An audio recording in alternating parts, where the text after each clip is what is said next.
تعالوا بقى اقول لكم انا عملت الجمال ده كله ازاي. بصوا ما شاء الله بسكويت جميل. الكوكيز اللي احنا بنشتريه لولادنا بالغالي هنعمله في البيت وبأقل الامكانيات، وبصوا هيطلع زي العسل وطعمه حكاية وهتشوفوا. مع كوباية شاي يتشرب، مع كوباية نسكافيه يتشرب، مع كوباية لبن للأطفال برضو يتشرب. الأطفال طبعا بيحبوه جدا وانتوا عارفين. السلام عليكم ورحمة الله وبركاته. اللهم صل على سيدنا محمد وعلى آله وصحبه وسلم. ازيكم يا حبايب قلبي، عاملين ايه؟ وحشتوني. لو اول مره بتشوفوني، انا اسمي ام هنا ودي قناتي. اتمنى تشتركوا في قناتي فضلا وليس امرا، وتحطوا لي اللايك عشان بيرفع من الفيديو جدا. شكرا جدا ليكم. بصوا، انا هنا معايا ايه؟ معايا ربع كيلو دي، معايا كوبايه الا ربع سكر بودره، معايا كوبايه الا ربع سمنه. عايزه تحطي كوبايه سمنه وربع كوبايه زيت تمام، انا حاطه الزيت اختياري. ومعايا بيضاية، ومعايا رشة فانيليا، ومعايا معلقة بيكنج باودر. يبقى ايه مكوناتي عندي؟ هنقول من اول تاني. ربع كيلو دقيق، عليه كوباية الا ربع سكر. عايزة تحطي كوباية سكر، لو انت يعني حباه مسكر ماشي، حطي كوباية الا ربع دقيق. حطي ربع كيلو دقيق وكوباية الا ربع سكر. بص اللي قدامنا دي كوباية الا ربع سمنة، بدرجة حرارة الغرفة يعني. مش مشكلة، مش لازم تكون ساقعة قوي وسايحة، يعني مش لازم تكون سايحة، درجة حرارة الغرفة عادي. هنا هنحط السكر، كوباية الا ربع سكر على كوباية الا ربع سمنة، وهندمجهم مع بعض كويس جدا. اهم حاجة تدخلي المكونات في بعضيها. هي بصوا، هو البسكويت ده طعمه حلو جدا، يعني مش هيحتاج خلاط وسريع. هو اصلا ما شاء الله عليه ما بياخدش 10 دقايق في الفرن. بصوا اللي قدامكم دي شوكولاته، الشوكولاته دي من عند الحلواني. هي رخيصه جدا يعني، فهي مش هتكلفه كتير يعني. بصوا المكونات دي مش هتكلفه كتير ولا حاجه.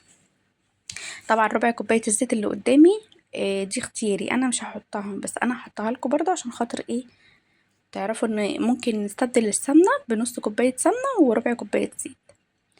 بصوا هنا حطيت البضاية على الايه، على كوباية الا ربع سمنة وكوباية الا ربع دقيق سكر بودرة. معلش سامحوني. هنقلب كويس، يبقى البضاية على كوباية الا ربع سمنة، كوباية الا ربع سكر بودرة، ونقلب كويس جدا. اهم حاجة تدخلي المكونات في بعضيها، بس هي مش مستاهلة ضرب تاني اكتر من كده. هنحط بقى ايه دلوقتي؟ المكونات الجافة. هنا معانا ربع كيلو دقيق بالظبط، ربع كيلو دقيق يعني 250 جرام. هنعمله طبعا بالحشوة من جوه بالشوكولاتة، قطع الشوكولاتة. هنحط شوية من قطع الشوكولاتة في قلب الايه، في قلب الحشوة. وبعدين معلقة البيكنج باودر ومعلقة الفانيليا، بس مش اكتر ولا اقل من كده. هي مكوناته سهلة جدا وما شاء الله يعمل لك كمية حلوة. المهم، بصوا طبعا انتوا عايزين تعملوه بالفانيليا اعملوه، يعني زي انتوا ما شايفينه كده اعملوه. عايزين تحطوا له كاكاو بالشوكولاتة تمام برضه. انا حطيت له هنا 3 معالق كاكاو عشان انا عايزاه بالشوكولاته. لو انتوا عايزينه بالفانيليا ومن غير ما تضيفوله كاكاو تمام. عايزينه بالاتنين، يقسموا الايه العجينه نصين وحطوا معلقتين كاكاو على العجينه اللي انتوا عايزينها بالشوكولاته. بس هي مقاديره سهله وبسيطه جدا، ومش محتاجه اي حاجه، مش مكلفه يعني برضو زي انتوا ما فاهمين. طول ما بنعمل الحاجه في بيتنا ما شاء الله بتطلع لنا كميه حلوه، و... وبتبقى حاجه نضيفه انتي ضمنوها يعني. وبعدين الكوكيز ده طبعا غالي قوي، انتوا عارفين انتوا لما بتشتروا مثلا علبة من العبد ولا من اي حلواني ما شاء الله العلبة يعني بتكلف وبتبقى تمنها غالي قوي. فاحنا هنعمل العلبة دي في البيت، وبكوباية كوباية الا ربع بس سمنة، مش اكتر، وربع كيلو دقيق وبيضاية. طبعا انا بشوف هنا ايه القوام بتاعها، بشوفها محتاجة سمنة تاني أو دقيق تاني يعني. بصوا أنا هنا بصراحة مش عارفة أقلبها بالمعلقة، فأضطر إن أنا أضطر إن أنا أدخل المكونات كلها في بعضيها. هو البسكويت طبعا مش بيحتاج عجن كتير، انتوا عارفين كده، ف يعني ما تعجنوش فيه كتير. بصوا هنا طبعا ده طبعا انتوا عارفين عجينة البسكويت ما بتبقى خشنة كده، ما بتبقاش ناعمة زي الكحك أو زي القرص، بتبقى خشنة عشان ده بسكويت لازم يبقى ناشف شوية. بس كده انا مش هقلب فيه كتير، وبس انا حبيت ان انا ادخل الدقيق بس في قلب السمنه كويس عشان خاطر البسكويت اعرف اكورها يعني بايدي. انا هنا بختبرها، انتي لازم تختبريها برضو زي كده. انا هنا بختبرها بشوفها، يعني لقيتها حلوة جميلة، اتفردت معايا وبقت حلوة. خلاص انا كده ايه، هقوم بقى جايبة صينية وهكور فيها. انتوا عايزينها كور صغيرة اعملوها، عايزينها كور كبيرة اعملوها، عايزين تعملوه بالطول برضو اعملوها عادي، اللي انتوا عايزينه اعملوه. كده كده هي بقطع الشوكولاتة من جوه هتسيح وهتبقى جميلة. بس فجبت هنا بقى ايه صينية. بألف هنا والشفا يعني على قلوبكم يا رب. بصوا يعني انتوا هتفرحوا بصراحة لما تعملوا قوي. بسكويت جميل وطعمه اجمل، والشوكولاته سايحه من جوه، قطع الشوكولاته دي سايحه من جوه. وكمان انا بحط ايه 3 كور كده من الشوكولاته اللي قدامي دي بس من فوق كده إيه اللي هو عشان تبقى الكوكيز بالظبط، هو الكوكيز كده، فانا عايزه اعمله بنفس الطريقه. بصوا طبعا عجينه البسكويت لازم تبقى لازم تبقى اللي هي مفروله شويه، فاهمين قصدي؟ بس هي لمعتها حلوة اهي جميلة من السمنة، بس عشان ما تقلبيش فيه كتير، هو مش عايزك يعني الكوكيز ده اي بسكويت عموما ما بيحبش التقليب كتير. ما شاء الله عمل لي كمية حلوة. الصينية اللي قدامكم دي ما شاء الله اكبر صينية عندي، انا بعمل فيها البيتزا وبعمل فيها القرص، بعمل فيها كل حاجة. الصواني الكبيرة دي انا طبعا طلعت اكبر صينية وقلت ايه، قلت هكور فيها.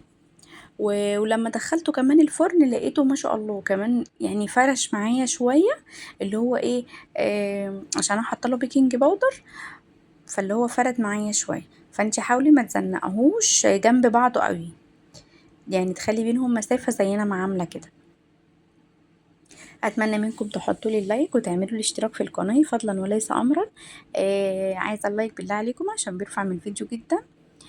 بصوا انا مبسوطة قوي بلايكاتكم على الفيديو اللي فات برضو.